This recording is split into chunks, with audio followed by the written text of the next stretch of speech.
Let's now have a quick look at what Matthew means when he has John the Baptist say that Jesus will come and baptize us with Holy Spirit and with fire. And the big Old Testament chapter that lies underneath that whole story here is Joel 2. And this is, if you go and read it up, this is, look it up, this is a chapter about Judgment Day. Judgment Day, or what was called the Day of the Lord.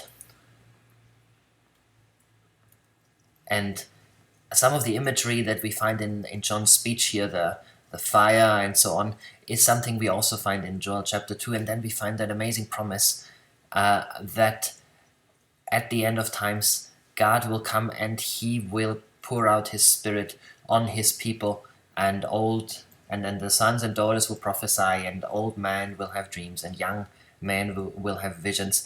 That is the great promise of Joel 2, and this is what John is referring to here. Now, how does that work? That works on two levels.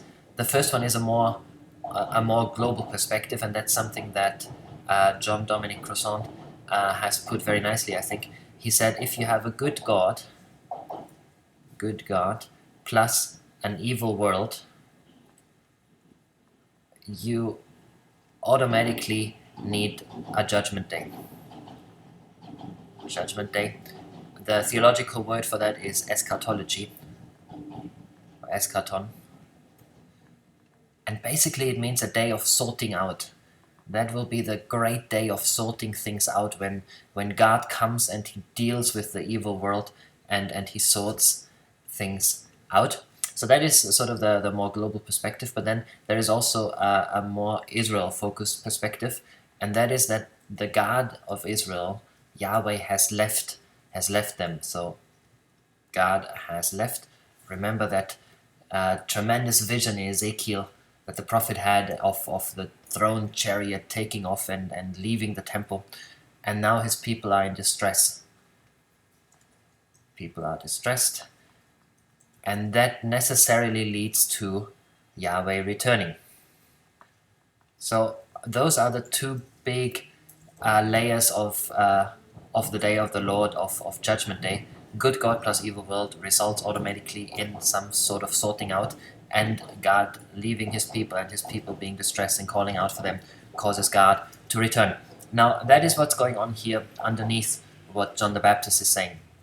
So he says there will be, so the Messiah will come, and his return, God's return to his people, the good God coming to sort the world out, is imminent.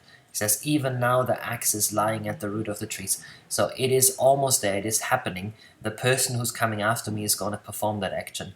So he is expecting this judgment day, this day of the Lord, to be absolutely imminent. And then he says, and then the promise of Joel 2 will also come true. Joel 2:28 and following, that those people will be baptized. The people that belong to the right side will be baptized by the Holy Spirit. And we said in the previous video that what are the categories? What is the determining factor whether or not you'll be one of the guys that will be considered as chaff or as unfruitful trees or branches and be thrown into fire?